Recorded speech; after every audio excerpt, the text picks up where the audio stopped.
Hey Bears fans, I hope you guys are doing really good. I hope you guys had an awesome, productive week, and yeah, I hope you guys are ready for the weekend and ready for the Bears to play the Titans.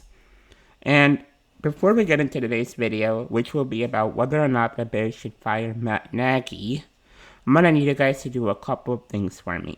First, if you guys could like the video for the YouTube algorithm, that basically shows YouTube that my content is really good. And if you guys could watch to the end, that also shows YouTube like, hey, this guy makes really good content.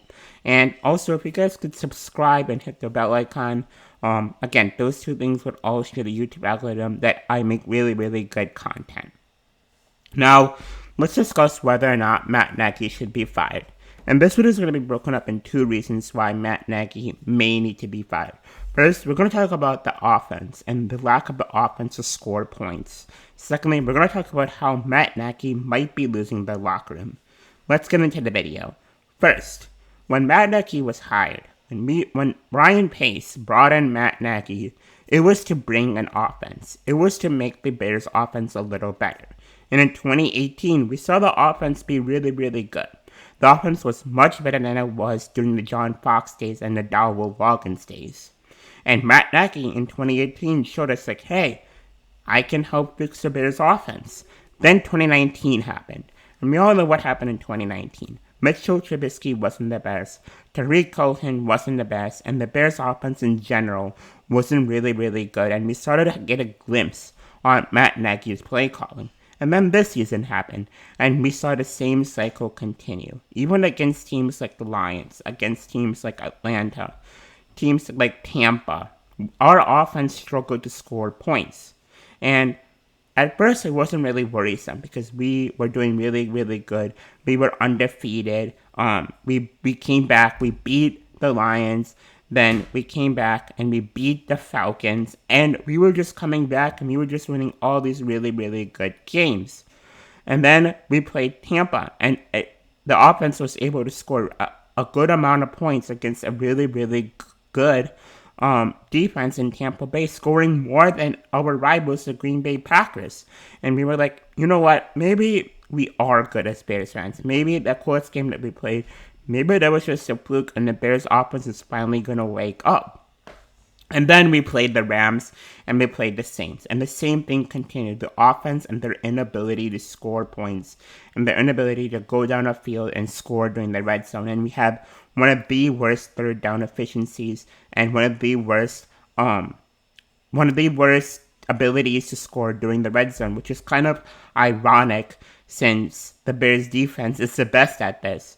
And, you know, if Matt Nagy's job is to fix this offense, you would expect the offense to be really good. But he hasn't really done that. And some of it might be due to his play calling wheel ruts with Cordell Patterson, not running the ball, not adapting to Mitchell Trubisky's ability to go on the run and ability to excel in a no-huddle offense. And also, apparently Nick Foles also likes it when the offense can get out quick, they can just snap the ball and they can just get through their plays and score points and get yards, just drive down the field. But Matt Nagy hasn't been first of all, he did not adapt to Mitchell Trubisky, and that whole experiment failed. Whether or not that is on Matt Nagy or Mitch's inability to read plays or Mitch's inability to make good reads, we don't know. But right now, Matt Nagy does not have that excuse because he has his quarterback, Nick Foles. His quarterback who he wanted, who knew his playbook, playing right now. Yet the same struggles continue. Nick Foles is unable to make those reads. He's making silly mistakes like Mitchell Trubisky. He's throwing interceptions, you know? Same story that happened with Mitch. It's the same story that's happening currently with Nick Foles. So you have to wonder, is it due to Matt Nagy? And I do think it is. I do think it's his inability to have unique play calling that we saw during the Rams game. His inability to innovate, to make change like you see coaches like Sean McVay doing. Other coaches who take advantage and see their team's weaknesses and try to fix these or try to not do those same weaknesses. But with Matt Nagy, it's the same thing. He keeps on running real routes with Cordell Patterson. He keeps on choosing to run at the wrong times, and he even neglects to use the run game at all. And if you were to just look at that, then you can say, yeah, Matt Nagy should be fired, or at least he should get up play calling, which is he's not doing again. He's being too stubborn to give up play calling. And if you're the Chicago Bears front office, if you're Virginia or you're Ted, the front office dude, you have to wonder, hey, is Matt Nagy the coach of the future? Like, hey, I know he won Coach of the Year, but how much of that was due to the defense and how much was due to the offense? Again, and one other example I want to give to you. So we have played the Titans this week, and they have a defensive coach in Mike Vrabel, but yet the Titans' weakness is their defense, is the thing that Mike Vrabel was brought in to do, have a good defense. But even the Titans are not doing that. Mike Vrabel is doing the opposite. He's relying on his offense. But with Mike Vrabel, he's a good coach who's keeping his locker room together, and the Titans are winning games. Yes, they've lost 2 games back-to-back to the Steelers and the Bengals, but for the most part, that locker room is in check. That he has his guys, all other guys are together. They all believe that he has one of the least penalties, I believe. His team is disciplined. That is not the case with Matt Nagy and this Chicago Bears team. We have seen the penalties that we have seen this past season.